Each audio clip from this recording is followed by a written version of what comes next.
سبحان اللہ و بحمدہ عدد خلقہ و رضا نفسہ و زنت عرشہ و مداد کلماتہ سبحان اللہ و بحمدہ سبحان اللہ العظیم اللہم صلی علی محمد وعلی آل محمد کما صلیت علی ابراہیم وعلی آل ابراہیم انک حمید مجید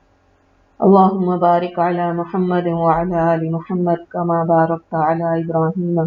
وعلی آل ابراہیم انک حمید مجید رب اشرح لی صدری ویسر لی امری واحلل عقدۃ من لسانی یفقہوا قولی۔ آج انشاءاللہ تعالیٰ پہلے ہم تھوڑا سا خلاصہ دیکھ لیتے ہیں جو ہم نے لاسٹ کلاس کے اندر اللہ سبحانہ تعالیٰ کا پہلا اسم حسنہ پڑھا تھا، وہ اللہ تھا۔ اللہ نام جو ہم عام طور پہ بھی اپنی زندگی میں اپنے رب کے لیے، اپنے معبود کے لیے استعمال کرتے ہیں، وہ ہے اللہ۔ اور لاسٹ ٹائم ہم نے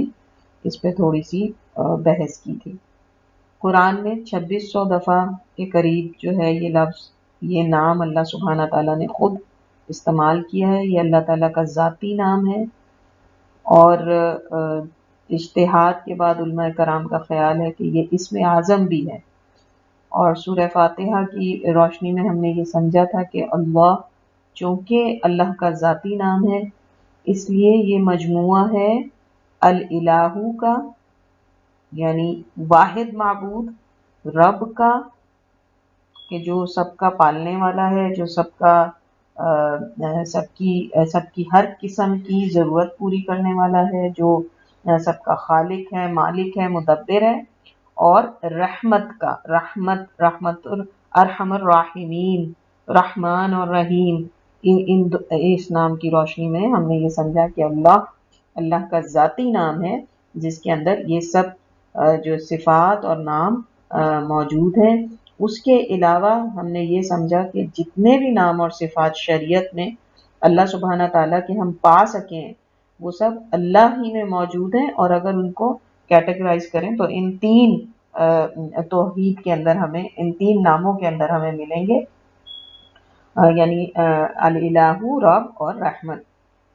کے صفات کے ساتھ۔ پھر ہم نے یہ سمجھا تھا کہ اللہ کے سب حسنہ ناموں میں سب سے اعلیٰ درجے پہ سب کا کمال جس میں موجود ہے وہ یہ نام ہے، یعنی اللہ۔ اس کے معنی کے بارے میں ہم نے مختلف اقوال کی روشنی میں معلوم ہوا تھا کہ پناہ دینے والا، بلند ہونے والا، دل و دماغ کو حیران کر دینے والا، کہ جس کی محبت میں لوگ خود بخود اس کی عبادت کریں۔ جبکہ سب سے متفقہ رائے یہ تھی کہ علماء کرام کے مطابق کہ وہ جس کی عبادت کی جائے اور جس کے علاوہ کوئی عبادت کے لائق نہیں۔ اور جو ایک چھٹی بات ہم نے سمجھی تھی وہ یہ کہ یہ نام خود بھی عظیم ہے، اس کو ذکر کرنے والا بھی عظیم برکتیں پاتا ہے، اور اس سے جڑ جانے والا بھی عزت والا ہو جاتا ہے۔ اور یہ نام اسماء اور صفات کے تمام قواعد پر بھی بدرجہ اتم پورا اترتا ہے، کہ انتہائی خوبصورت نام ہے۔ نص میں اس سے زیادہ کوئی نام نہیں ملتا۔ اس میں متعدی صفات ہیں، یعنی مختلف صفات پائی جاتی ہیں اس اللہ کے نام کے اندر، یعنی اللہ نام کے اندر، جیسا آگے ہم انشاءاللہ، جیسا ہم نے کہا کہ 100 کے قریب یا 100 سے 110 یا 20 کے قریب جو نام ہمیں شریعت سے ملتے ہیں، وہ سب کی سب صفات اس ایک نام اللہ کے اندر پائی جاتی ہیں، تو اس لیے یہ متعدی نام ہے۔ اور اسی طرح ایک ایسا علم نام ہے، ایسا پراپر ناؤن ہے جو کسی اور کا ہو ہی نہیں سکتا، اور اس میں الہات کی شکلیں جو ہیں وہ بے شک پائی جاتی ہیں، لیکن انتہائی مشکل ہے کہ اس نام میں کسی قسم کی کوئی تحریف ہو سکے، یا اس نام کو کوئی اپنا نام رکھ سکے۔ آج تک دنیا میں نہ کسی انسان کا یہ نام ہوا اور نہ کسی بت کا یہ نام ہوا۔ تو اس نام کی عظمتوں کو ہم نے سمجھا تھا کہ یہ نام کس قدر عظیم نام ہے، جو اللہ تعالیٰ کا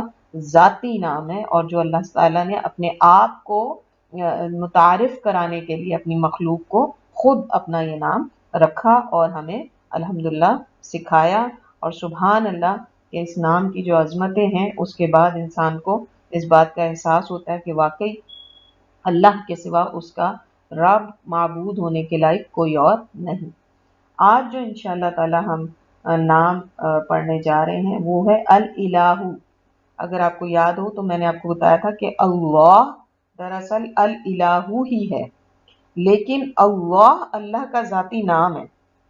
جبکہ الالہ کو آج ہم اللہ کے نام الگ نام کے طور پہ اس لیے پڑھیں گے کہ اللہ نے اللہ کے ساتھ ساتھ اس نام کو بطور صفت اور بطور نام دونوں جو ہے قرآن میں استعمال کیا ہے۔ تو آج کا نام ہے الالہ، بہت ہی اہم جو اس سے ریلیٹڈ صفت ہے وہ ہے واحد معبود، یعنی اللہ کے معبود ہونے کی صفت۔ تو ہم نے سمجھ لیا کہ الالہ نام ہے، اور اس سے جو صفت اخذ کی جائے گی اللہ کی، اگر آپ کو قواعد یاد ہوں گے انشاءاللہ تعالی، تو ہم نے پڑھے تھے کہ لازمی نہیں ہے کہ لازمی ہے کہ ہر نام میں صفت موجود ہوگی، لیکن لازم نہیں کہ ہر صفت کے ساتھ اللہ کا کوئی نام ہو۔ تو ہم دیکھ رہے ہیں کہ چونکہ ہم اللہ کا نام پڑھ رہے ہیں تو اس میں لازمی ہے کہ کوئی صفت پائی جاتی ہوگی، اور وہ اللہ کی صفت ہے واحد معبود ہونے کی، ایسا معبود جس جیسا اور کوئی ہو ہی نہیں سکتا اور نہ ہونے کے قابل ہے۔ تو یہ اللہ کے نام، اللہ نام یا الالہ نام، دونوں نام ہم کہہ سکتے ہیں، اللہ نام یا الالہ نام کی صفت ہے واحد معبود ہونا، جس کا العزیز سے صفت اخذ کی جاتی ہے عزت والا، یا سمیع سے صفت معلوم ہوتی سننے والا، یا تو اسی طرح اللہ کے نام سے یا الالہ کے نام سے صفت معلوم ہوئی معبود۔ ٹھیک ہے، اس کی اگر ہم قرآن و حدیث میں دیکھیں تو احادیث میں تو بہت ساری دعاؤں اور اس کے ذریعے ہمیں پتہ چلتے ہیں۔ اسی طریقے سے قرآن کے اندر اللہ سبحانہ تعالیٰ نے جو مختلف جگہوں پہ الہ کا لفظ اپنے لیے یا نام اور صفت اپنے لیے بتائی ہے، اس میں سے سب سے پہلے ہم دیکھتے ہیں سورہ طٰہٰ کے اندر اللہ سبحانہ تعالیٰ فرماتے ہیں اللہ لا الہ الا ہوا لہ الاسماء الحسنی، اللہ ہی تمہارا معبود ہے اور اس کے سوا اور کوئی نہیں، کوئی معبود نہیں، اور اسی کے لیے اچھے نام ہیں۔ پھر اللہ سبحانہ تعالیٰ فرماتے ہیں سورہ حشر میں هو اللہ الذی لا الہ الا هو عالم الغیب والشہادۃ هو الرحمن الرحیم هو اللہ الذی لا الہ الا هو الملک القدوس السلام المؤمن المہیمن العزیز الجبار المتکبر سبحان اللہ عما یشرکون۔ تو یہ جو آیت ہے یہ اللہ کے اور بہت سارے ناموں کے اوپر بھی دلالت کے طور پہ پیش کی جا سکتی ہے۔ پھر ہمارے پاس آیت الکرسی ہے جس میں اللہ سبحانہ تعالیٰ اللہ لا الہ الا هو الحی القیوم، وہاں پہ بھی اللہ سبحانہ تعالیٰ اپنی صفت کو اللہ کے نام کے ساتھ اور اپنے نام ہی کے طور پر لے کر آتے ہیں۔ پھر اللہ سبحانہ تعالیٰ فرماتے ہیں وَإِلَٰهُكُمْ إِلَٰهٌ وَاحِدٌ وَإِلَٰهُكُمْ الہ واحد لا الہ، تو یہاں پر اللہ نے نام اور دوبارہ اس کا ذکر کر کے صرف دونوں کا ذکر کیا، لا الہ الا هو الرحمن الرحیم، سورہ بقرہ میں اللہ سبحانہ تعالیٰ نے فرمایا۔ پھر سورہ توبہ میں اللہ تعالیٰ کہتے ہیں وما امروا الا ليعبدوا الہا واحدا لا الہ الا هو سبحانہ عما یشرکون۔ سورہ انبیاء میں اللہ سبحانہ تعالیٰ اس نام کو اور اس صفت کو استعمال کرتے ہیں قل انما یوحی الی انما الہکم الہ واحد فہل انتم مسلمون۔ تو یہ اسی طریقے سے سورہ زخرف کے اندر اللہ تعالیٰ فرماتے ہیں وَهُوَ الَّذِي فِي السَّمَاءِ إِلَٰهٌ وَفِي الْأَرْضِ إِلَٰهٌ اننی انا اللہ لا الہ الا انا فاعبدنی واقم الصلاۃ لذکری، سورہ طٰہٰ میں اللہ سبحانہ تعالیٰ نے۔ تو یہ مختلف جو قرآن کے اندر جگہیں ہیں جہاں پہ اللہ سبحانہ تعالیٰ نے اپنے اس صفت کو الالہ کی صفت کو بیان کیا ہے، یا اللہ نام کی صفت الالہ کو نام اور بطور صفت کے بیان کیا ہے۔ یہ وہ چند قرآن کی آیتیں تھی جو میں نے آپ کے سامنے رکھ دی۔ اب الالہ جو ہے یہ توحید الوہیت سے بھی اس کا پھر یہ متعلق ہے، جس سے معلوم ہوتا ہے کہ اللہ ہی واحد معبود ہے، کہ صرف اس کا حق ہے کہ اس کی عبادت کی جائے اور اس سے ہی مانگا جائے، کیونکہ یہ جو کبریائی، یہ بڑائی اور عظمت کی صفات ہیں اس کے اندر، تو یہ ایسی صفات ہیں اس لیے وہ واحد ہے، جو ہمیشہ سے قائم ہے اور ہمیشہ قائم رہے گا، تو اسی طرح یہ ربوبیت سے بھی متعلق ہے، اس لیے کہ وہی مالک ہے سلطنت کا پوری، وہی واحد ہے جو رحمت کرنے والا ہے اپنی رعایا پر، اپنی تمام مخلوقات پر، اور جو ہر قسم کی نعمتیں ظاہری طور پر بھی اور باطنی طور پر بھی عطا فرماتا ہے اپنی تمام مخلوقات کو۔ تو بہت ساری ایسی نعمتیں جو ہم ظاہری طور پہ دیکھتے ہیں کہ ہاں جی ہمیں کھانے کو بھی مل رہا ہے، ہمیں محبت بھی ہمارے رشتہ داروں کی مل رہی ہے، ہمیں دنیا کے اندر عزت بھی دی جا رہی ہے، ہمیں علم بھی مل رہا ہے، ہمیں اچھا روزگار بھی مل رہا ہے، ہمارے جو گھر کے انتظام ہے وہ بھی اچھے طریقے، یہ ظاہری نعمتیں ہیں، لیکن وہ جو باطنی نعمتیں ہیں جن کا طرف ہمارا غور ہی نہیں ہوتا، دل کا اطمینان یا دل کے اندر محبت ہونا اپنے گھر والوں کے لیے، یا اللہ سبحانہ تعالیٰ کی عبادت کی چاہت ہونا، یہ وہ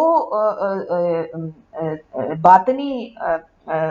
ضرورت ہے انسان کی جو اللہ سبحانہ تعالیٰ کی، یہ وہ نعمتیں ہیں، یہ وہ باطنی نعمتیں ہیں جو ہم اکثر مانگ بھی نہیں رہے ہوتے، اور اللہ سبحانہ تعالیٰ ہمیں ہمارے شاید ظاہری اچھے اعمال کی وجہ سے دیے جا رہے ہوتے ہیں۔ تو یہ اللہ ہی کی ذات کو، اللہ سبحانہ تعالیٰ ہی کی الالہ ہونے کی جو صفت ہے اسی کو زیب دیتا ہے کہ وہی یہ ہمارے لیے اپنی مخلوقات کے لیے کر سکتے ہیں۔ پھر اس کا احاطہ ہے،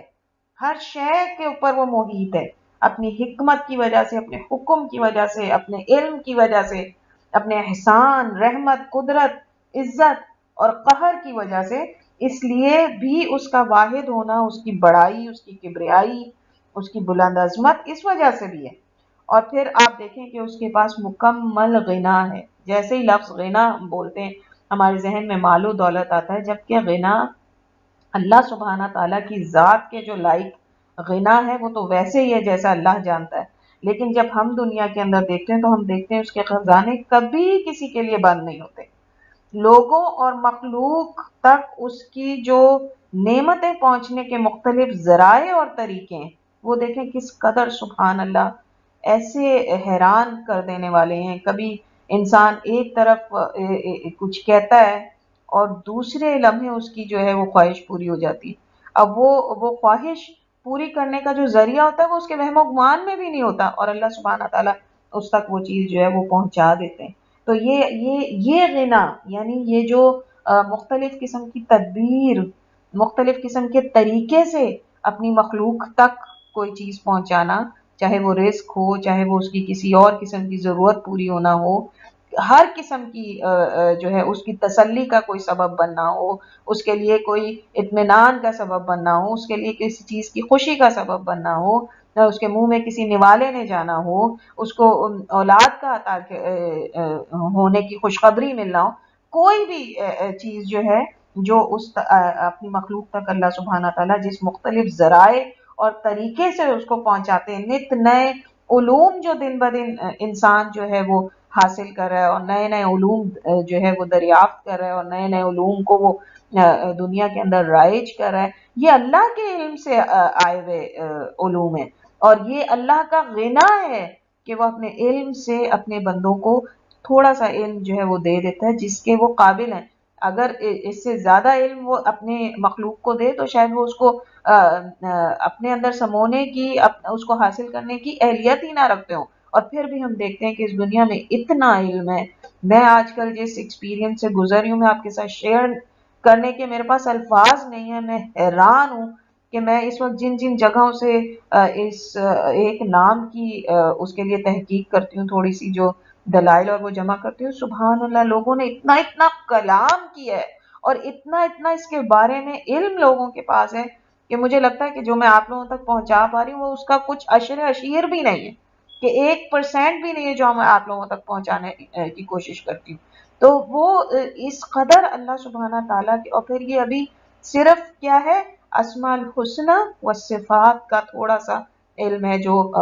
میں پڑھنے کی کوشش کر رہی ہوں۔ تو جو اس کے علاوہ اللہ سبحانہ تعالیٰ نے، کہ جس طرح اللہ سبحانہ تعالیٰ سورہ کہف میں کہتے ہیں کہ سارے سمندروں کی سیاہی بنا دی جائے اور سارے درختوں کی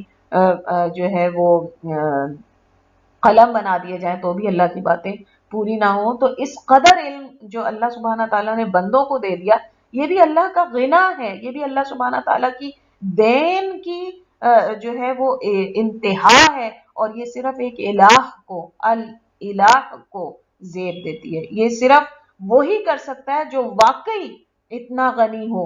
جو واقعی اتنا دینے والا ہو، جو اپنی ہر اس چیز کو دینے والا ہو جو وہ اپنے بندوں کے لیے، اپنی مخلوق کے لیے سمجھتا ہو کہ ان کی ضرورت کے مطابق ہے۔ پھر ہم دیکھتے ہیں نت نئی ایجادات ہو رہی ہیں، نئی نئی ٹیکنالوجیز بن رہی ہیں، پھر جس کو جس حال میں اللہ کی مدد چاہیے اور جتنا بھی وہ اس کا محتاج ہو، تو اللہ تعالیٰ رزق دینے میں بھی غنی ہے۔ ہم نے کبھی دیکھا دنیا کے اندر پانی کی کمی ہو گئی ہو، ہم نے کبھی دیکھا دنیا کے اندر کھاد کی گندم کی کمی ہو گئی ہو، ہم نے کبھی دیکھا؟ دنیا میں کمی نہیں ہوتی، دنیا کے لوگوں نے اس کی بانٹ جو ہے وہ چونکہ لوگوں کے دل چھوٹے ہیں، اور انسانوں نے جو ہے انسانوں کے اوپر حکومت کرنے کے جو ذریعے ہیں، اس کے ذریعے سے لوگوں کے لیے یہ ناممکن بنا دیا کہ ہر ایک کو اللہ کی نعمتیں مل سکیں۔ ورنہ اللہ سبحانہ تعالیٰ کے رزق میں دیکھیں تو کہیں پر ہم دیکھتے ہیں کہ دیگچے بھر بھر کے کھانا ضائع ہو رہا ہے، اور کہیں پر ہم دیکھتے ہیں کہ ایک انسان 3 وقت کی روٹی نہیں کھا پا رہا۔ یہ انسان کا پیدا کیا ہوا امبیلنس ہے، ورنہ اللہ سبحانہ تعالیٰ تو جتنی اس دنیا کی ضرورت ہے، اللہ سبحانہ تعالیٰ نے قرآن کے اندر فرمایا، بار بار فرمایا، ہم نے 6 دن کے اندر اس دنیا کو، اور میں آپ کو وہ حدیث بھی بیان کر چکی ہوں جس کے مطابق نبی اکرم صلی اللہ علیہ وسلم نے بتایا کہ کس دن اللہ نے کیا چیز بنائی اس دنیا کی۔ تو پہلے اللہ سبحانہ تعالیٰ نے انسان کو پیدا کرنے سے پہلے ہی یہ اللہ کا غنا تھا، اس الہ کا غنا تھا کہ اس نے اپنی مخلوق کو پیدا کرنے کے لیے پہلے سے پوری پلاننگ کی۔ تو یہ کس قدر وسعت قلبی، چونکہ اللہ کے دل کی ہمیں کوئی وہ ملتی نہیں ہے دلیل، اس لیے میں یہ لفظ کہتے ہوئے جو ہے گھبرا رہی ہوں، لیکن مجھے امید ہے کہ آپ سمجھ گئے ہوں گے۔ وسعت قلبی کا مطلب یہ ہے کہ جو دینے کا اللہ سبحانہ تعالیٰ جو دیتا ہے جس وسعت کے ساتھ، وہ صرف اللہ سبحانہ تعالیٰ جیسے الہ کو ہی زیب دیتا ہے۔ ورنہ ہم دیکھتے ہیں کہ اور جن کو لوگ معبود مانتے ہیں، کیا ان کے پاس دینے کی صلاحیت ہے؟ اول تو ان کے پاس صلاحیت ہی نہیں ہے، اور اگر کوئی کچھ دے بھی سکتا ہے تو کیا ان کا غنا اس قدر ہے وسیع ہے جتنا اللہ سبحانہ تعالیٰ کا ہے؟ تو اللہ سبحانہ تعالیٰ جو لوگوں کی عظیم حاجتیں پوری کرتا ہے، اور یہ سب اسی کو لائق ہے، وہ کہ یعنی اس کے الہ ہونے کی وجہ یہ تمام باتیں ہیں جس کی وجہ سے وہی واحد اس لائق ہے کہ اس کی عبادت کی جائے، اور وہی اس لائق ہے سب سے زیادہ کہ اس کو تعریف کے قابل ٹھہرایا جائے۔ پھر ہم دیکھتے ہیں کہ اللہ سبحانہ تعالیٰ قرآن میں فرماتے ہیں کہ زمین اور آسمان کی ہر مخلوق اللہ کی تسبیح کرتی، طوعاً او کرہاً، چاہے خوشی سے اور چاہے بغیر خوشی کے۔ تو میں اس آیت کے اوپر ہمیشہ سے کنفیوز رہتی تھی کہ کیسے مطلب ممکن ہے کہ جب ہم کہتے ہیں کہ سورج وہی کام کر رہا ہے کہ جس طرح سے اللہ نے اس کو جس کام کے لیے بنایا، اسی طریقے سے چاند وہی کام کر رہا ہے جس کے لیے اللہ نے اس کو بنایا، اور یہی تسبیح ہے۔ قرآن کی آیات کے ذریعے پتہ چلتا ہے کہ یہی تسبیح ہے کہ جس مخلوق کو جس کام کے لیے بنایا گیا وہ وہی کام کرتا ہو۔ تو ہم دیکھتے ہیں کہ دنیا کی، اس کائنات کی کوئی چیز ایسی نہیں ہے کہ جس کے لیے اس کو بنایا گیا اور وہ نہ کر رہی ہو۔ آگ کو اگر جلانے کے لیے بنایا گیا تو وہ جلاتی ہے، پانی کو اگر آگ بجھانے کے لیے بنایا گیا تو وہ آگ بجھاتا ہے، اگر اس کو پیاس بجھانے کے لیے بنایا گیا تو وہ پیاس بجھاتا ہے، اگر اس کو سمندر کی جو پانی ہے اس کو اس لیے بنایا گیا کہ ایویپوریٹ ہو کے بادل بن جائے تو وہ بادل بنتے ہیں۔ ہم دیکھتے ہیں کہ دنیا کی ہر، تو پھر میں سوچتی تھی کہ اللہ تعالیٰ نے یہ کرہن کا لفظ، کہ چاہے اس کو چاہتا ہو یا نہ چاہتا ہو، تو میں نے تھوڑا سا غور کیا تو سبحان اللہ، اللہ سبحانہ تعالیٰ نے یہ دل میں بات ڈالی کہ ہاں کافر اور مشرک کی مثال ہے یہاں پر، کہ آپ یہ دیکھیے کہ وہ نہیں، اس کا صرف دل ہے جو اس بات کا انکار کرتا ہے، ورنہ اس کا جسم، آپ دیکھیں اس کے ایک انسان کے جسم میں چلنے والے کتنے سسٹمز ہیں جو ہر وقت اپنا کام کر رہے ہیں بغیر رکے ہوئے۔ بلڈ سرکولیشن دیکھ لیں آپ، نیورون کا سسٹم جو ہے اس کو دیکھ لیں آپ، جتنے بھی انسان کے جسم، اس کافر اور مشرک ہونے کے باوجود اس کے جسم میں اللہ سبحانہ تعالیٰ نے جو ایک سسٹم انسان کا رکھا ہے وہ اسی طرح چل رہا ہے، اور وہ اللہ کی تسبیح بیان کر رہا ہے۔ اس کا دل جو ہے وہ بے شک کافر ہے، اس کے دل میں بھی، کیونکہ اللہ نے اس کو اس چیز کا اختیار دیا ہے. ایک دل ہے جس کو اللہ سبحانہ تعالیٰ نے، یعنی انسان کو اللہ نے جو اختیار دیا، تو دل سوچتا ہے نا، اور دل ہدایت کو قبول کرتا ہے یا دل ہدایت کو ریجیکٹ کر دیتا ہے. تو ایک وہ دل کے اندر جو اس کے جذبات ہیں، صرف اس نے غلط راہ اپنا لی، ورنہ کافر اور مشرک بھی یہ بات نہیں جانتا کہ دراصل وہ بھی اللہ سبحانہ تعالیٰ ہی کی تسبیح کر رہا ہے. اسی عام انسان، آپ دیکھ لیں کہ جو کافر اور مشرک ہوتا ہے، کیا اس کی زندگی کا طریقہ بدل جاتا ہے مسلمانوں سے؟ نہیں، وہی رہتا ہے، اسی طرح وہ کھاتا ہے، اسی طرح وہ پیتا ہے، اسی طرح اس کی حاجتیں پوری ہوتی ہیں، اسی طرح اس کو اولاد کی ضرورت ہے، اسی طرح اس کو ازواج کی ضرورت ہے، اسی طریقے سے اس کو روزگار کی ضرورت ہے. تو یہ سب کیا ہے؟ ایک انسان ہونے کے ناطے جو سبمیشن ہے ہمارے جسم کا اللہ سبحانہ تعالیٰ کے آگے، وہ تو اپنی تسبیح کر رہا ہوتا ہے، لیکن اس کا دل صرف اس کی مخالفت کرتا ہے. تو یہ تمام اوصاف اللہ ہی کو لائق عبادت بناتے ہیں، اور وہ بے شک بلا شرکت غیر معبود ہے ہر مخلوق کا. تو اللہ اس لیے الہ ہونے کے لائق ہے کہ اس کی صفات اس پر دلالت کرتی ہیں، اس کی تمام صفات اس کے اوپر اس بات پہ دلالت کرتی ہیں کہ وہی الہ ہے. الالہ، وہی الالہ ہے. تو اللہ تعالیٰ کی الالہ کی عبادت میں انسان صرف زبانی نہیں بلکہ قلبی طور پر بھی پوری طرح متوجہ ہونا چاہیے، کیونکہ عبادت کی جڑ ہی معبود کی محبت ہے. جو ابھی ہم نے اللہ کی تعریف میں بھی پڑھا تھا کہ اس کی ایک تعریف، اس کا ایک معنی یہ بھی ہے کہ اس کی قدرت انسان کو ایسا حیران کر دے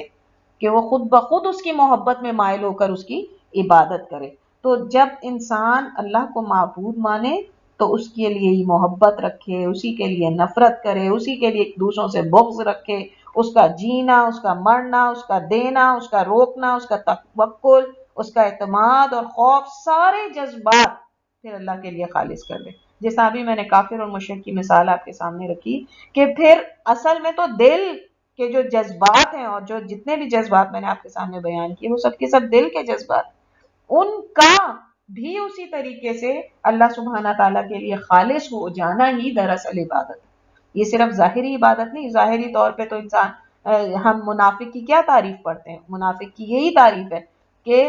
ایک تو کافر ہے جس نے کھلم کھلا زبان سے بھی انکار کر دیا اور دل بھی اس کا انکاری ہے. دوسرا وہ ہے جس نے کھلم کھلا زبانی بھی اقرار کیا اور اس کا دل بھی اس کے اوپر قائم ہے، وہ مسلمان ہے، مومن ہے. تیسرا کون ہے؟ کہ جو ظاہری طور پہ، جسمانی طور پہ وہ دنیا کو دکھاتا ہے کہ وہ مسلمان ہے، لیکن اس کا دل جو ہے وہ مسلمان ہے. اس کو ہم منافق کہتے ہیں. اور منافق کو ہم نہیں، اللہ سبحانہ تعالیٰ اس کو منافق کہتے ہیں، اور منافق کو سب سے شدید عذاب ہی اس وجہ سے دیا جائے گا. تو عبادت کی جو سب سے زیادہ اونچا مقام ہے وہ یہ ہے کہ دل، اور یعنی ظاہری اور باطنی دونوں عبادتیں اللہ سبحانہ تعالیٰ کے لیے. تو ہم کہہ سکتے ہیں کہ جو اکثر انبیاء کی قوموں میں شرک پایا جاتا تھا، وہ الوہیت کا شرک پایا جاتا تھا. تو اسی لیے تو ہم کہتے ہیں کہ ہم سے کہا جاتا ہے نا کہ تمام انبیاء اور رسول جو ہے وہ توحید کے نفاذ کے لیے آئے. تو ہم دیکھتے ہیں کہ رسولوں کی قوم کا جو رسولوں کی قومیں ہوتی تھیں، وہ ان کو اپنی قوم کا سب سے بہترین انسان ہی مانتی تھی، سب سے نیک انسان مان کے ہی ان کی جو ہے عزت کیا کرتی تھی. لیکن جیسے ہی وہ اللہ کی الوہیت کا ان کے سامنے پیغام رکھتے تھے اور کہتے تھے کہ اب تم نے، اور وہ مان لیتے تھے کہ ہاں جی اللہ، ان کے دلوں کو یقین تھا اس بات کا کہ اللہ ہی ان کا پیدا کرنے والا ہے. اور ہم ذکر کر کے جا چکے کہ مشرکین مکہ جو ہے اپنے منہ سے اس بات کا اعتراف کیا کرتے تھے کہ اللہ سبحانہ تعالیٰ ہی ان کا خالق ہے، لیکن جب شکر کا وقت آتا تھا، جب دعائیں مانگنے کا وقت آتا تھا، تو وہ دوسروں کی طرف پلٹ جایا کرتے تھے. تو نبی بھی جیسے ہی ان سے یہ کہتے کہ اب تم نے یہ مان لیا کہ تمہارا خالق اللہ ہے، تو اب اس کے احکامات کے اوپر بھی عمل کرو، اب عبادت بھی صرف اس کے لیے خالص کر دو. تو وہیں پر وہ ان کے دشمن بن جاتے تھے. اللہ کے نبی صلی اللہ علیہ وآلہ وسلم نے بھی جو سب سے پہلے اپنی قوم سے کہا، یا ایھا الناس قولوا لا الہ الا اللہ تفلحوا، اے لوگو اگر تم کہہ دو کہ لا الہ الا اللہ، اللہ کے سوا کوئی معبود نہیں، تو تم فلاح پاؤ. تو یہ پہلی دعوت تھی جو نبی اکرم صلی اللہ علیہ وآلہ وسلم نے اپنی قوم پر پیش کی. تو اس سے یہ بھی معلوم ہوا کہ جب انسان اس دنیا میں کسی بھی نیکی کا آغاز کرے تو وہ توحید کی دعوت ہے، اور خصوصاً دعوت الوہیت، اور دلائل دیے جائیں گے اس کے ربوبیت اور اللہ کی رحمت کے ذریعے سے. تو یہ جو توحید جو نبی انبیاء اور رسول کا کام ہے، ہم دیکھتے ہیں کہ یہ کن لوگوں کے لیے آج کے دور میں بھی ہم دیکھیں تو ہم کہیں گے زیادہ تر یہ کیسے ہو سکتا ہے کہ ہم مسلمان کو جا کے توحید کی دعوت دیں؟ اور ہم کیا دیکھتے ہیں، اس کی وجہ یہ ہے کہ مسلمان کی جو عبادت ہے اب وہ خالص نہیں رہی الہ کے لیے، اب وہ خالص نہیں رہی الہ کے لیے، اس لیے مسلمان کو بھی اب توحید کی دعوت دینے کی ضرورت ہے، کیونکہ خدا نخواستہ کسی نہ کسی لیول پہ وہ شرک کا شکار ہو رہا ہے۔ تو عبادت اب چونکہ ہم جو الالہ اللہ کی اس صفت کی بات کر رہے ہیں جس میں معبود ہونا، اس کا واحد معبود ہونا ثابت ہے، تو ہمیں یہ بھی جاننا چاہیے کہ عبادت کیا ہے، آخر عبادت ہے کیا چیز؟ اس پہ غور کرنا اس لیے ضروری ہے کہ اسی سے تو اللہ سبحانہ تعالیٰ اللہ ہونے کے اوپر، ہم اس کے اللہ ہونے پہ، اس کے الہ ہونے پہ اور اس کی صفت پہ یقین کرنے کے اوپر گواہی دیں گے تھے۔ تو عبادت جو ہے ہر وہ عمل ہے، ہر وہ قول ہے، ہر وہ عمل ہے جس سے اللہ سبحانہ تعالیٰ محبت کرتے ہیں اور اسے پسند کرتے ہیں کہ ہم کریں۔ تو ظاہری اور قلبی یعنی دلی، باطنی اور ظاہری طور پہ ہر قسم کے افعال اور اقوال اس کے اندر شامل ہیں۔ ابن تیمیہ رحمۃ اللہ کہتے ہیں کہ اللہ کی عبادت کے لیے دو کام لازم ہیں، اور مجھے امید ہے آپ سب کو یہ اصول بڑے اچھی طریقے سے یاد ہیں۔ ایک تو یہ کہ اخلاص، جو کام کیا جائے عبادت سمجھ کے، جس کام کو بھی عبادت سمجھ کے کیا جائے وہ صرف اللہ سبحانہ تعالی کے لیے کیا جائے اور اس کو پسند ہو، اللہ کو پسند ہو اور اس کے لیے ہی کیا جائے۔ ظاہر سی بات ہے اس کو جاننے کے لیے پھر دوسری شرط آ جاتی ہے، وہ یہ کہ رسول اللہ صلی اللہ علیہ وسلم کی سنت کے مطابق ہو، ورنہ ہم کیسے جانیں گے کہ اللہ کو پسند ہے؟ ہمیں کیسے پتا چلے گا کہ یہ اللہ سبحانہ تعالیٰ ہی کے لیے ہے؟ اس لیے کہ وہ سکھانے تو آئے تھے نبی اکرم صلی اللہ علیہ وسلم۔ اگر ہم ان کی سنت کی پیروی نہیں کرتے تو ابن تیمیہ رحمۃ اللہ علیہ کی جو دو شرائط ہیں وہ یہی ہیں، ایک تو یہ کہ اخلاص للہ اور دوسرا رسول اللہ صلی اللہ علیہ وسلم کی سنت کی اطاعت۔ تو ہم ان دو چیزوں کو جب مد نظر رکھیں گے تبھی عبادت کیا ہے اسلام کے اندر، کون سی چیزیں عبادت ہیں، کون سی چیزیں عبادت کے زمرے میں نہیں آتی، کن کو ہم عبادت سمجھتے ہیں، سمجھتے ہوئے کرتے ہیں، لیکن دراصل ہم عبادت کرنے کے بجائے اپنے اعمال نامے کے اندر اللہ سبحانہ تعالیٰ کی ناراضگی مول لے رہے ہوتے ہیں۔ تو یہ دو شرائط کو ہم نے اپنے سامنے رکھنا ہے۔ عبادت کے ارکان کیا ہیں، عبادت کن چیزوں پہ بیس ہے؟ جب ایک انسان کوئی عبادت کرے تو اس کے اندر انتہا درجے کی محبت ہونی چاہیے اس عبادت کے لیے، اور اس کے ساتھ ساتھ انتہا درجے کا خوف ہونا چاہیے کہ میں جس کے لیے عبادت کر رہی ہوں یا کر رہا ہوں کیا یہ اس اللہ سبحانہ تعالیٰ کے معیار کے مطابق ہے، قبول ہو جائے گی، مجھے جہنم سے بچا لے گی، جہنم کی آگ سے، اور پھر اس کے ساتھ ساتھ انتہا درجے کی امید ہونی چاہیے۔ عقیدہ توحید کی کتاب میں ہم اس چیپٹر کو بہت اچھی طرح سمجھ کے گئے کہ جس میں علماء کرام نے عبادت کو اس پرندے کی جو ہے وہ مثال دی ہے کہ جس کا سر جو ہے وہ محبت ہے لیکن اس کا ایک پر جو ہے وہ خوف ہے اور دوسرا پر جو ہے وہ امید ہے، کہ جو اس کو بیلنس کر کے رکھے ہوئے انتہائی محبت سے عبادت کرے انسان، لیکن خوف اور امید کے درمیان رہتے ہوئے، انتہائی خوف انتہائی امید کے درمیان رہتے ہوئے۔ آپ دیکھیں کہ اگر پرندہ اپنا ایک پر مارنا چھوڑ دے، اگر فار ایگزامپل صرف امید کا پر جو ہے وہ چلانا شروع کر دے اور خوف کا پر جو ہے اس کو روک دے، تو کیا وہ پرندہ جو ہے اڑ سکے گا؟ کبھی بھی نہیں اڑ سکے گا۔ بے شک محبت جو ہے وہ اس کو سر میں موجود ہے لیکن وہ کبھی بھی نہیں اڑ سکے گا۔ تو خوف اور امید کے درمیان رہتے ہوئے بے انتہا محبت کے ساتھ جب انسان عبادت کرے گا تو ہی اس کے ارکان مکمل ہوں گے۔ تو انتہائی محبت کے ساتھ انسان دعا کرے، سجدہ کرے، صدقہ کرے اور اپنی ڈیوٹی کے طور پہ کرے گا تو پھر یہ ارکان پورے نہیں ہوئے۔ ہمیں چاہیے کہ ہم اپنے اعمال کا جائزہ لیں، کیا ہم واقعی اتنی ہی محبت، ہو سکتا ہے محبت بہت ہوتی ہو سم ٹائمز ہمارے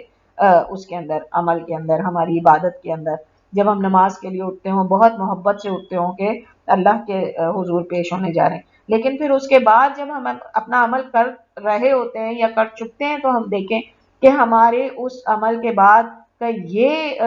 امید تو زیادہ نہیں ہو گئی کہ ہاں میں نے اپنی نیکی میں ایک اور اضافہ کر لیا، جبکہ اس کے ارکان پورے ہوئے، اس عبادت کو میں نے صحیح طریقے سے کیا، جیسے اس کا حق تھا ویسے ہی ادا کیا، نبی اکرم صلی اللہ علیہ وآلہ وسلم کی سنت کے مطابق اس کو ادا کیا. یہ ساری چیزیں ہو سکتا ہے کہ ہم بھول جاتے ہیں اس کا جائزہ لینے. تو ضروری ہے کہ ہم اس کو ڈیوٹی کی طور پہ نہ کریں اور ایک چیز کو غالب نہ رکھیں، کیونکہ ہمارے ہاں اب مسلمانوں کے ہاں ایک یہ بہت بڑا جو ہے وہ لوگوں کے اندر کیا کہنا چاہیے، غلط فہمی بہت زیادہ بستی چلی جا رہی ہے کہ چونکہ اب ہم نیکیاں بہت کرنا شروع ہو گئے ہیں تو ہمارے اندر سے خوف نکلتا جا رہا ہے، آگ کا، جہنم کی آگ کا خوف ہمارے دل سے نکلتا جا رہا ہے، کیونکہ ہم سمجھتے ہیں کہ چونکہ ہم نے نیکی کر لی ہے اور اب ہماری زندگیوں کے اندر جو ہے وہ نیکیاں ہی بڑھتی چلی جا رہی ہیں. اب وہ نیکیوں کا معیار جو ہے وہ تو اللہ سبحانہ تعالیٰ نے ڈیسائیڈ کرنا ہے نا. تو بہرحال انتہائی محبت کے ساتھ، کیونکہ اللہ سبحانہ تعالیٰ کہتے ہیں جو لوگ ایمان لائے اللہ سے محبت میں کہیں زیادہ، وہ بہت شدید ہوتے ہیں اللہ سے محبت کرنے میں. پھر اللہ سبحانہ تعالیٰ جو ہے کچھ کیٹیگریز ہیں جن کا ہمیں بتا رہے ہیں کہ جن کا ہمیں پتہ چلتا ہے کہ وہ سب عبادت کے زمرے میں آتی ہیں، کیونکہ ہمیں جاننا لازمی ہے الالہ کی صفت کے اوپر مکمل طور پہ عمل کرنے کے لیے لازمی ہم جانیں کہ عبادت ہے کیا کیا اللہ سبحانہ تعالیٰ کے اندر. اور جو موسٹلی ہمیں پتہ چلتی، کیونکہ ظاہری عبادتیں تو ہم سب جانتے ہیں، نماز ہے، روزہ ہے، حج ہے، زکوٰۃ دینا ہے نا. تو جو قلبی عبادتیں ہیں جس کے اندر انسان کو غلط فہمی ہو سکتی تھی، اس کا ذکر بھی اللہ سبحانہ تعالیٰ نے قرآن کے اندر جو ہے وہ جگہ جگہ فرما دیا. ان سب کے دلائل کی روشنی میں کچھ چیزیں ہم دیکھ لیتے ہیں کہ اور کیا کیا ہیں جو لوگ یعنی عبادت کو سمجھنا چاہتے ہیں، قلبی عبادت کو، کہ قرآن میں اللہ تعالیٰ فرماتے ہیں کہ جن کو یہ پکارتے ہیں وہ خود اللہ سے وسیلہ ڈھونڈتے ہیں اور خوف اور امید کے درمیان ہیں، اور بے شک اللہ کا عذاب وہ ہے جس سے ہمیشہ ڈرا جائے. کہ اللہ سبحانہ تعالیٰ جو ہے وہ خوف کو، امید کو اور محبت کو، ان کو خود بتا رہے ہیں کہ یہ عبادت کے ارکان ہیں. اور جن لوگوں کی طرف لوگ متوجہ ہوتے ہیں کہ ان کے ذریعے سے جو ہے اللہ کی رضا حاصل کریں گے، وہ تو خود اللہ تعالیٰ سے وسیلہ مانگتے ہیں کہ اللہ تعالیٰ ان کو ان کے گناہوں کو بخش دے اور ان کو جو ہے وہ جہنم کی آگ سے بچا لے. تو اللہ سبحانہ تعالیٰ نے یہ دلیل دی کہ انسان جو ہے دوسرے انسان سے کبھی بھی یہ چیزیں نہیں حاصل کر سکتا. اس کو دینے والا وہی ہے جو الہ ہے، جو عبادت کے لائق ہے اور جس نے ان چیزوں کو عبادت کہا ہے. پھر عبادت کی اقسام جو ہیں وہ تو ہم جبرائیل علیہ السلام کی اس حدیث سے سمجھ کے جا چکے ہیں جس میں انہوں نے بتایا، نبی اکرم صلی اللہ علیہ وآلہ وسلم سے پوچھا اسلام کیا ہے، اور پھر انہوں نے پوچھا ایمان کیا ہے، اور پھر پوچھا احسان کیا ہے. تو ان سے بھی ہمیں پتہ چلتا ہے کہ عبادت جو ہے اس کی اقسام اسلام، ایمان یا احسان ہے. ایک انسان نے زبانی اقرار کیا، پھر اس نے جو ہے وہ اپنے عمل کو دل سے اور اپنی ظاہری اعمال سے اس کو ثبوت دیا، اور پھر اس کے بعد جب وہ کوئی عبادت کرے تو وہ ایسے کرے جس طرح اللہ سبحانہ تعالیٰ کو دیکھ رہا ہو. پھر اس کے بعد جب ہم دیکھتے ہیں کہ اس حدیث کے علاوہ ہمیں یہ پتہ چلتا ہے کہ دعا کرنا، نظر مانگنا، یہ ساری چیزیں بھی جو ہے وہ عبادت کے زمرے میں آتی ہیں. بہرحال ہم اس کو دیکھتے ہیں کہ کس طریقے سے یہ عبادت کے زمرے میں آتی ہیں. تو جس نے بھی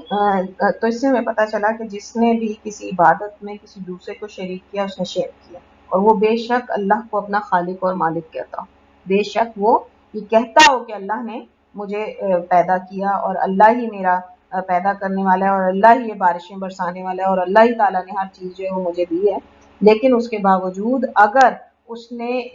ابھی جو ہم انشاءاللہ ڈسکس کرنے جا رہے ہیں ان اعمال میں سے کسی میں بھی کسی دوسرے کو شریک کیا تو اس نے دراصل شرک کیا. اللہ سبحانہ تعالیٰ ہم سب کی کھلے چھپے چھوٹے بڑے ہر شرک سے حفاظت فرمائے. سب سے پہلے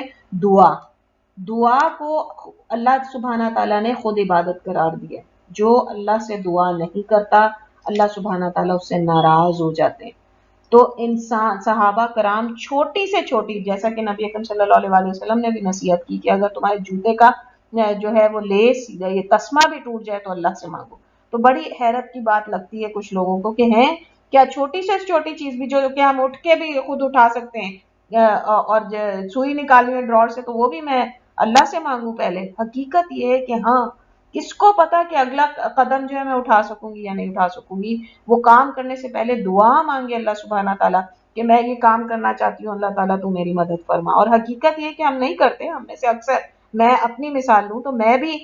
بے شک کبھی یاد آ جائے تو ان چیزوں کے لیے, ورنہ تو انسان اٹھتا ہے اور اٹھ کے اپنے کام کرنا شروع کر دیتا ہے. تو الالہ ہمارے ذہنوں ہمارے دل کے اندر اس طرح سے رائج ہو جانا چاہیے. اللہ تعالیٰ سے دعا ہے کہ آج جب ہم یہ مل کے پڑھ رہے ہیں تو اس کے بعد ہمارے دلوں میں اللہ سبحانہ تعالیٰ سے دعا, ہر چیز پہ دعا مانگنے کی عادت جو ہے وہ قائم ہو جائے. کہ اللہ تعالیٰ نے جب کہا کہ جو نہیں مانگتا اللہ سبحانہ تعالیٰ اس سے ناراض ہو جاتے ہیں. اللہ سبحانہ تعالیٰ کو یہ بات پسند ہی نہیں ہے کہ ایک انسان جب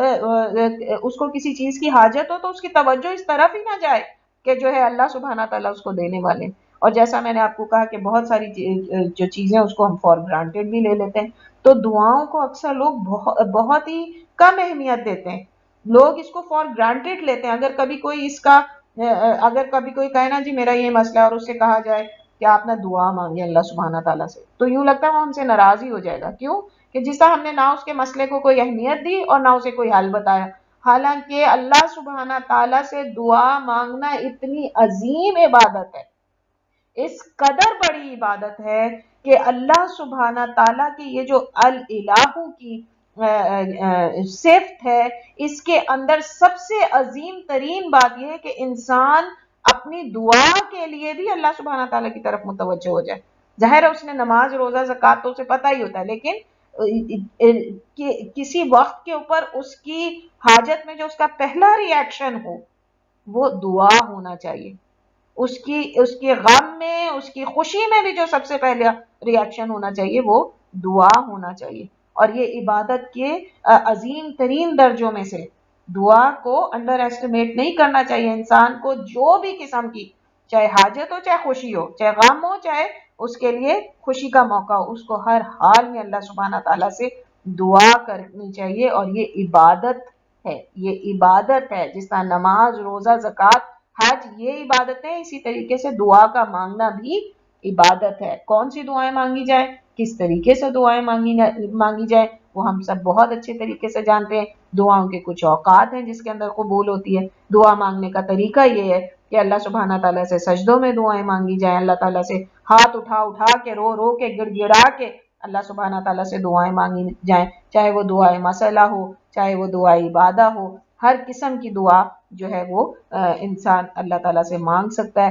بہترین ٹائمنگز کے اوپر مانگے تاکہ اس کی قبولیت کے چانسز بڑھ جائیں. رمضان آ رہا ہے اور یہ وہ مہینہ ہے کہ جس کے اندر ہر قسم کی چھوٹی سے چھوٹی بڑی سے بڑی عبادت جو ہے اس کو اللہ سبحانہ تعالیٰ قبول فرماتے ہیں. اور اس کے اندر جو اخلاص ہے وہ بھی بہت بڑھ جاتا ہے, کیونکہ شیطان کا کوئی عمل دخل نہیں رہتا اس دنیا کے اندر. دنیا کے لوگوں کے اندر مسلمانوں, اور یہ اس قدر عظیم ٹائم ہے غیر مسلمز کے لیے بھی, کیونکہ شیطان کو جب باندھ دیا جاتا ہے اس رمضان کی جو رحمتوں میں سے ایک رحمت ہے وہ یہ بھی ہے کہ غیر مسلموں کے لیے بھی رحمتیں ہو جاتی ہیں. وہ بھی چاہیں تو ہدایت کے اوپر اس رستے کے اوپر اس رمضان کے مہینے میں آ سکتے ہیں, کیونکہ شیطان کو باندھ دیا جاتا ہے جس نے ورغلانا ہے اور جس نے ہدایت کو ان سے دور کیا ہوا ہوتا ہے. تو اگر کسی کے پاس موقع ہو تو اس رمضان کے اندر کوشش کرے اور غیر مسلموں تک کوشش کرے کہ اس دعوت کو پہنچائے. بہرحال دعا مانگے ان کے لیے, اس کے ساتھ ساتھ تو دعا بھی ایک بہت عظیم عبادت ہے. پھر جو دوسری عبادت ہے وہ یہ کہ اطاعت کرنا, اللہ سبحانہ تعالیٰ کی اطاعت کرنا یہ بھی عبادت ہے. حضرت عدی بن حاتم جو ہیں وہ ایک دفعہ نبی اکرم صلی اللہ علیہ وسلم کے پاس آئے تو انہوں نے سونے کی ایک سلیب پہنی ہوئی تھی. تو آپ صلی اللہ علیہ وسلم نے ان سے کہا کہ عدی اس بت کو اپنے سے دور کرو, یعنی سلیب بھی بت ہے. تو حضرت عدی کہتے ہیں کہ پھر میں نے نبی اکرم صلی اللہ علیہ وسلم کو قرآن کی وہ آیت پڑھتے ہوئے دیکھا کہ اور انہوں نے اپنے علماء اور رہبانوں کو اپنا خدا بنا لیا تھا. تو عیسائی جو ہے وہ صلیب کی عبادت نہیں کرتے تھے,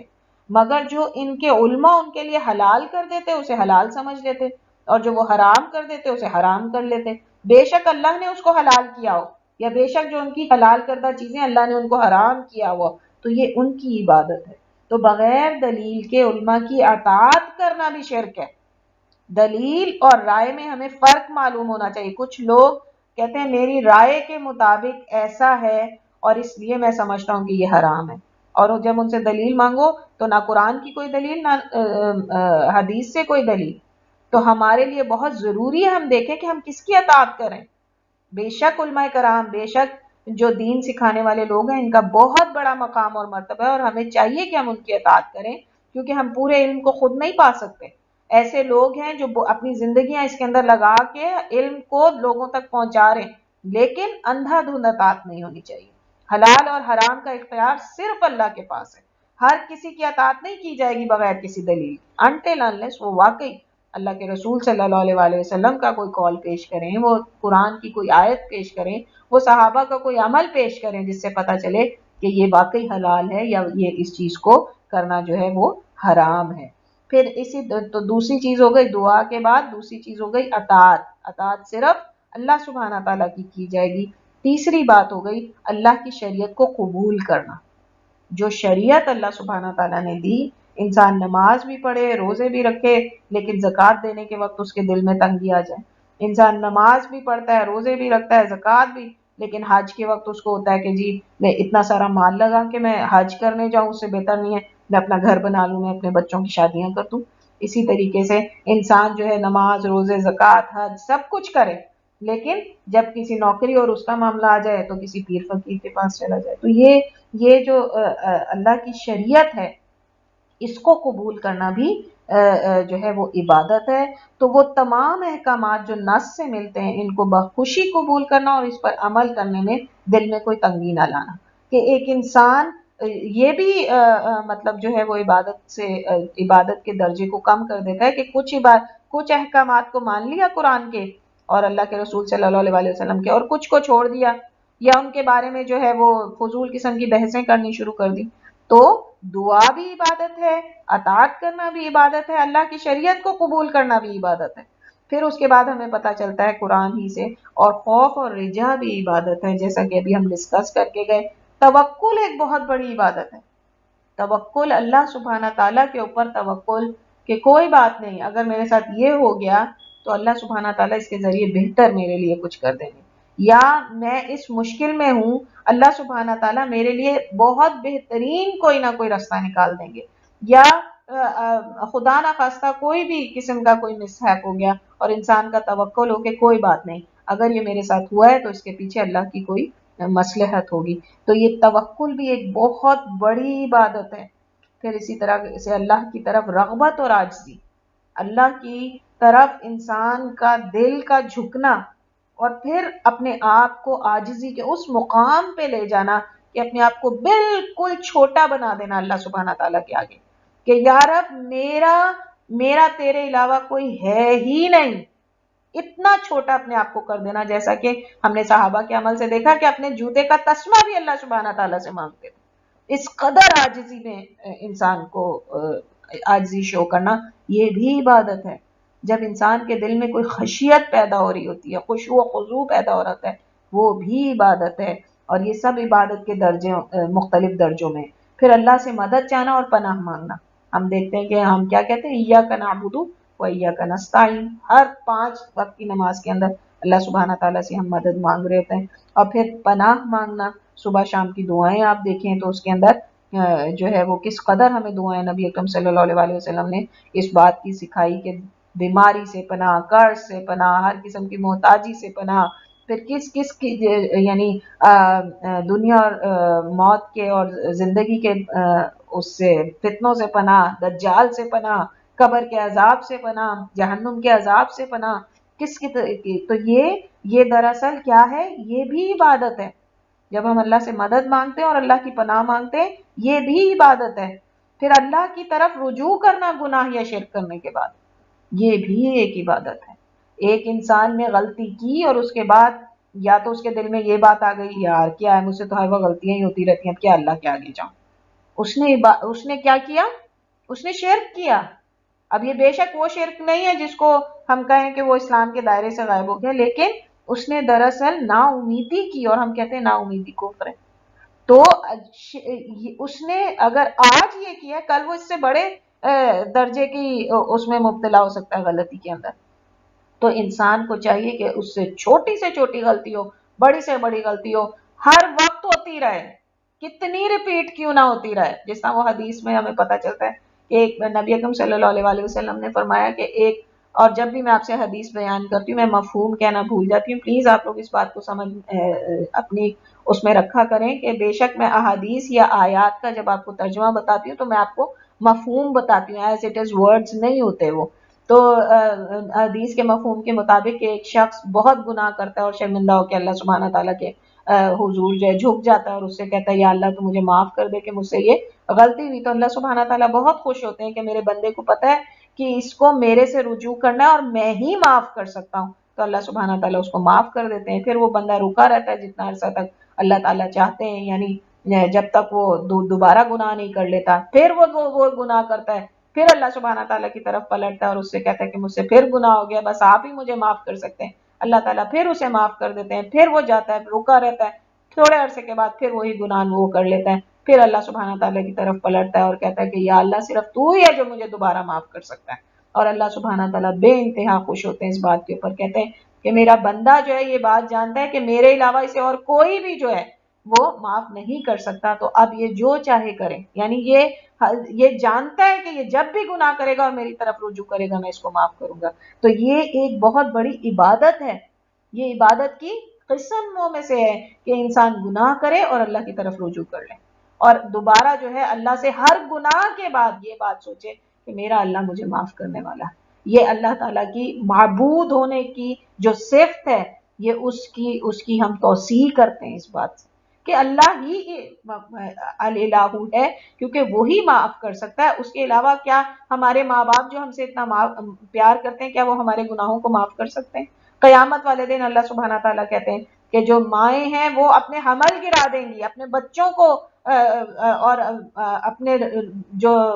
شوہر ہیں وہ اپنی بیوی بچوں کو دے کر اللہ سبحانہ تعالیٰ کے ہاں فدیے کے طور پر دینے کو تیار ہو جائیں گے. کتنے محبت کرنے والے عظیم رشتے ہیں. ایک جگہ تو اللہ سبحانہ تعالیٰ کہتے ہیں اپنے بھائی، اپنے ماں باپ، اپنے ازواج، اپنی اولاد سب کو فدیے میں دینے کو تیار ہو جائے گا انسان کہ کسی طرح میں جہنم کی آگ سے بچ جاؤں. تو ہمیں کون معاف کر سکتا ہے اللہ کے سوا؟ تو جس شخص نے رجوع کیا گناہ کرنے کے بعد، یا جس نے شرک کے بعد اللہ سبحانہ تعالیٰ کی طرف رجوع کیا، اس نے عبادت کی. یہ بھی عبادت ہے. پھر ذبح کرنا اور صدقہ اور نظر نیاز کرنا، یہ سب کچھ بھی صرف اللہ سبحانہ تعالیٰ کے لیے ہونا چاہیے. ہمارے دین کی حکمت دیکھیں کہ ایک طرف نماز اور ایسی چیزوں کو عبادت کا، اور دوسری طرف ذبیحہ جانور کا وہ بھی اللہ کے لیے ہونا چاہیے. یعنی اس قدر جو ہے وہ اللہ سبحانہ تعالیٰ اس بات کو پسند کرتے ہیں کہ اس کا بندہ یہ جانتا ہو کہ اللہ کے سوا اس کی عبادتوں کے لائق اور کوئی ہے ہی نہیں. یہ اللہ سبحانہ تعالیٰ کو بے انتہا یہ بات محبوب ہے. پھر ایک اور عبادت کی قسم یہ ہے کہ انسان اگر کوئی گناہ کی نظر کر لے، یعنی کوئی نظر ایسی مان لے.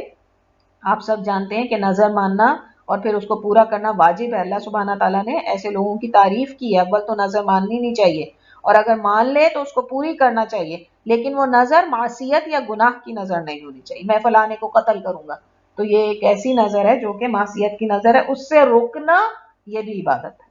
اگر کوئی معصیت کی نظر کو رد کر دے تو یہ بھی عبادت ہے. اس نے اپنے گناہ، یعنی اس نے دوبارہ رجوع کر لیا اللہ سبحانہ تعالیٰ کی طرف کہ میں ایک گناہ کرنے جا رہا تھا، بے شک میں نے نظر مانی تھی اور بے شک اللہ سبحانہ تعالیٰ نے نظر کو پوری کرنے کا حکم دیا ہے، لیکن اس نظر کو اللہ ہی کی اطاعت میں، اللہ ہی کی محبت میں گناہ سے بچنے کے لیے انسان جو ہے وہ رد کر دے، یہ بھی عبادت ہے. تو یہ سب چیزیں عبادت کے زمرے میں آتے ہیں. الالہ پر مکمل یقین کے لیے لازمی ہے کہ کچھ شرائط ہیں ان کو پورا کیا جائے. یہ سب ہم نے عبادت کی قسمیں دیکھ لیں. اب یہ جاننا کہ الالہ جو ہے اللہ کی جو یہ صفت ہے، یا اللہ نام سے جو صفت ہم نے اخذ کی ہے، اس پہ انسان کا مکمل یقین ہے بھی، یعنی وہ مکمل طور پہ اس کے اوپر پورا اتر بھی رہا ہے یا نہیں. کیونکہ حدیث میں ہے کہ جو اس حال میں مرا کہ اللہ ہی اس کا الہ ہے، وہ جانتا تھا کہ اللہ ہی اس کا الہ ہے، تو وہ جنت میں داخل ہوا. یعنی اس نے الالہ کی جو ہے وہ توثیق کی جب وہ مرا.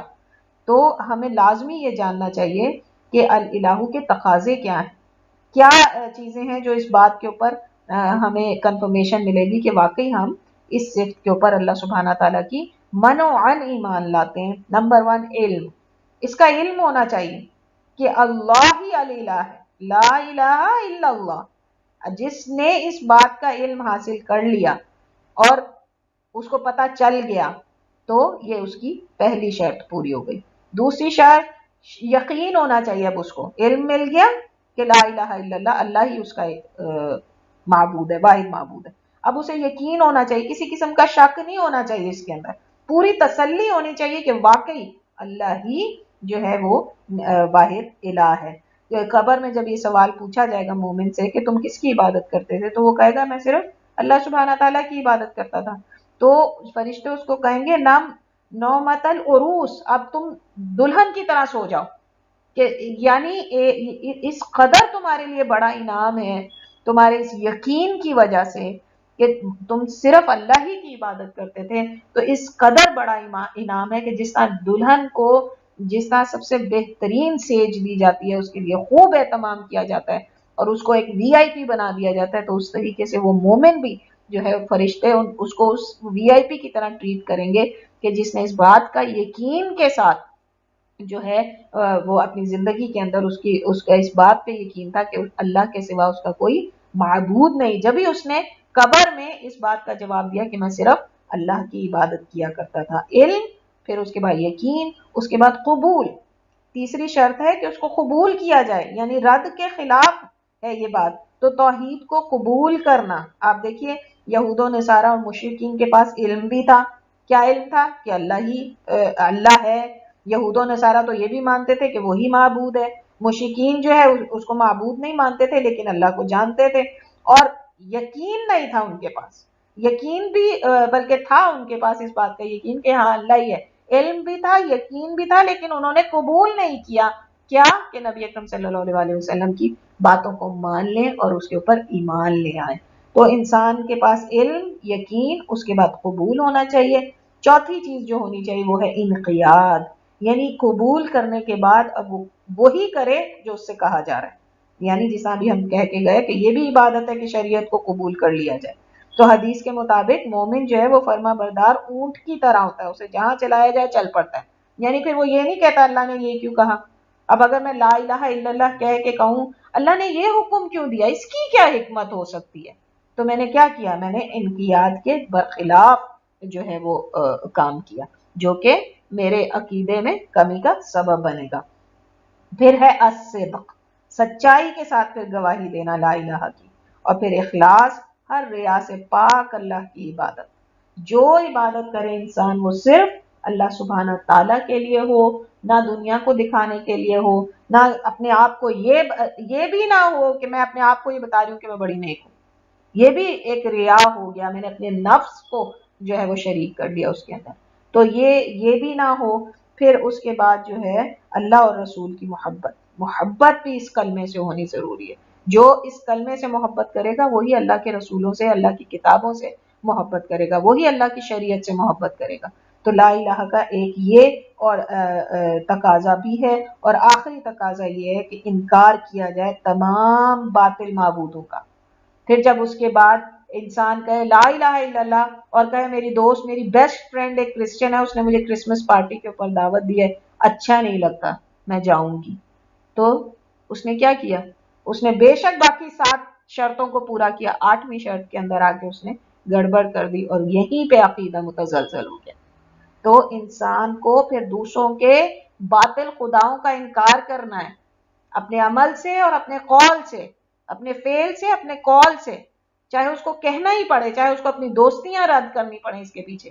لیکن اول تو یہ کہ جو اچھا دوست ہوتا ہے وہ ایک دوسرے کی بات کو سمجھتا ہے، اور دوستیاں کی ہی پھر اس طریقے سے جائیں جیسا کہ ہم پڑھ کے گئے کہ یہ بھی عبادت ہے کہ اللہ ہی کی خاطر محبت کی جائے، اللہ ہی کی خاطر لوگوں کو چھوڑا جائے اور اللہ ہی کی خاطر لوگوں سے دوستیاں کی جائیں۔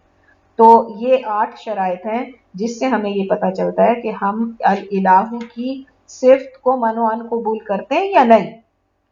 پھر اللہ کی عبادت اس طرح کرنی چاہیے کہ ہم اللہ کو دیکھ رہے ہیں، اور یہ نہ کر سکیں تو یہ یاد رکھنا چاہیے کہ اللہ تو ہمیں دیکھ ہی رہا ہے۔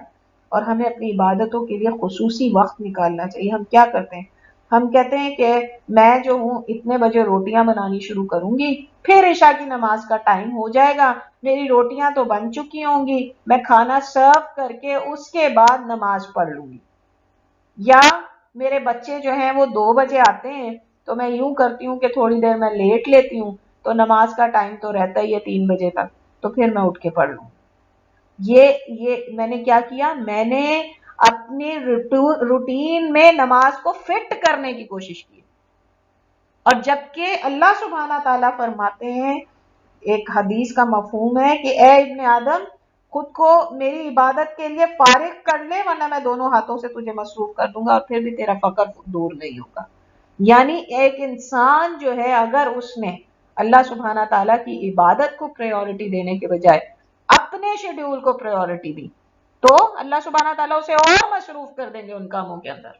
اور پھر نہ وہ یہاں کا رہے گا اور نہ وہ پھر آخرت کا رہے گا، اور ہماری زندگی میں بڑی بے برکتی اور بڑی وہ ہو جائے گی، کیا کہنا چاہیے، ہیپ ہیزرڈ رہے گا، ہر وقت کوئی بات آرگنائز نہیں ہو سکے گی. تو آج کے نام اور صفت اللہ سبحانہ تعالیٰ کا الالہ کے بعد اگر ہم نے واقعی عبادت کا حق ادا کرنا شروع کر دیا تو ہم نے صحیح معنی میں اللہ کو الہ وقت، حق اور واحد مان لیا. الہ حق، الالہ حق اور الالہ واحد. مثلا میں ایک مثال اور ایک اسکالر کی سن رہی تھی، انہوں نے کہا کہ جب انسان کی شادی ہو رہی ہوتی ہے تو اس دن ذرا اسے دیکھیں کہ اسے کتنی دیندار کیوں نہ وہ لڑکی ہو یا لڑکا ہو، اسے سب سے زیادہ فکر کس بات کی ہو جاتی ہے؟ اپنی تیاری کی. جس نے شادی والے دن اپنی نمازوں کی فکر کی وہ واقعی اللہ کا بندہ اور بندی ہے، یا جس نے شادی کے دوسرے دن صبح کے وقت فجر کی نماز با جماعت ادا کی وہ واقعی اللہ کا صحیح بندہ ہے. تو یہ عبادت کی پریورٹی ہونی چاہیے. ہمارے ساتھ کیا ہوتا ہے، ہم تو کہ گھر میں کوئی دعوت ہو جائے تو ہماری نماز جو ہے وہ جلدی جلدی جلدی جلدی چولہے پہ وہ جناب کوکر کی آواز آ رہی ہے، اور ہر چیز میں جو ہے وہ کیا ہو رہا ہوتا ہے، عبادت تو بس ٹکریں ہی رہ جاتی ہے پھر اس حال کے اندر. تو یہ وہ کلمہ ہے جو قبر میں جب عبادت سے متعلق سوال ہوگا تو مومن جواب دے گا میں اللہ کی عبادت کرتا تھا، اور وہ نجات پا جائے گا. قیامت کے دن عبادتوں کے لحاظ سے گروہ بنائے جائیں گے، اور پھر قیامت کی تیاری یہ ہے کہ انسان اپنی عبادت کو اللہ کے لیے خالص کر دے. ہم دیکھتے ہیں کہ جو بہترین ذکر ہمیں بتایا گیا وہ لا الہ الا اللہ، اور اس کلمے اللہ یا اللہ اور اس کلمے کے ساتھ جو ہے ساری دنیا کی اور آخرت کی تمام غم اور تمام حزن سے نجات کا سبب ہے. ہم جانتے ہیں کہ حزن و غم جہاں پہ اللہ سبحانہ تعالیٰ نے استعمال کیا، حزن ہوتا ہے جو آنے والا غم ہوتا ہے، یعنی دنیا کے جو غم ہے، اور غم وہ جو آخرت میں. تو دنیا اور آخرت کی تمام قسم کی مشکلیں جو ہیں وہ اسی کلمے کے ذریعے سے جو ہے وہ دور ہوں گی، قبر اور آخرت میں مددگار ہوگا. مرتے وقت نصیب ہو گیا تو انسان سیدھا جنت میں چلا جائے گا، جہنم کی آگ سے اس کو نجات مل جائے گی. آخرت میں جو لوگ، اور اسی طریقے سے ہمیں کہا جاتا ہے کہ مرنے والے کو لا الہ کی تلقین کرو، اس کو کہو، اور اگر اس نے پڑھ لیا تو اس کی نجات اور ہماری بھی نجات کے ہم نے اس کو اس کی طرف متوجہ کیا. قرآنی دعائیں ہم دیکھتے ہیں، لا الہ الا انت سبحانک انی کنت من الظالمین، عظیم ترین دعا ہے کسی بھی غم سے نجات کے لیے. پھر اللہ ربی لا اشرک بہ شیئا، پھر اسی طریقے سے جو ہے اور دوسرے، یا الہکم الہ واحد، لا الہ الا هو الرحمن الرحیم، الف لام میم، اللہ لا الہ الا هو الحی القیوم، اللہ لا الہ الا هو. اور پھر اسی طریقے سے اور جو ہمیں دعائیں سکھائی گئی ہیں اس کے اندر بھی بے قراری میں لا الہ الا اللہ العظیم الحلیم، لا الہ الا اللہ رب العرش العظیم، لا الہ الا اللہ رب السماوات ورب الارض ورب العرش الکریم. تو یہ وہ دعائیں ہیں جس کے اندر اللہ سبحانہ تعالیٰ نے ہمیں اس نام سے، اس صفت کے ذریعے سے اللہ سبحانہ تعالیٰ نے ہمیں کہا کہ ہم جو ہے اس کو پکاریں اور وہ ہماری مشکلوں کو دور کر دے گا. تو یہ جو آج کا نام اور صرف، اور بھی بہت ساری دعائیں جو حدیث اور اس میں ہمیں ملتی ہیں. اگر ہم دیکھیں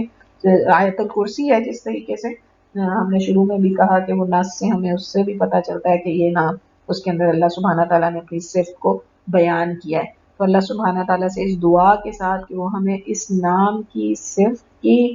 جو ہے وہ اصل ادراک دے، اصل فہم دے، اور پھر اس کو ہمارے دلوں کے اندر جو ہے وہ اس طریقے سے اتار دے کہ اس کی محبت ہماری زندگی کی اصل محبت بن جائے، ہر محبت پہ، ہمارے ہر رشتے کی محبت کے اوپر یہ محبت حاوی ہو جائے، اور ہم اس کی عبادت کو اسی طرح سے کریں جیسے ہم کہتے ہیں کہ الہ وہی واحد معبود ہے، اور واقعی ہماری ہر عبادت اس واحد معبود کے جو لائق ہے۔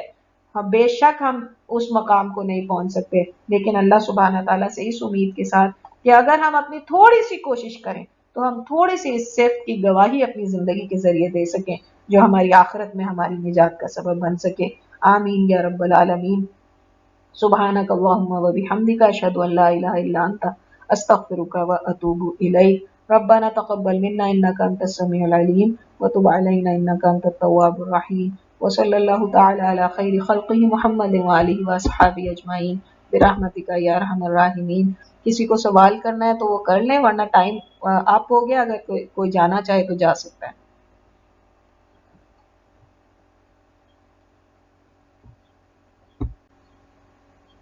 السلام علیکم ورحمۃ اللہ وبرکاتہ، وجزاکم اللہ خیرا وکثیرا۔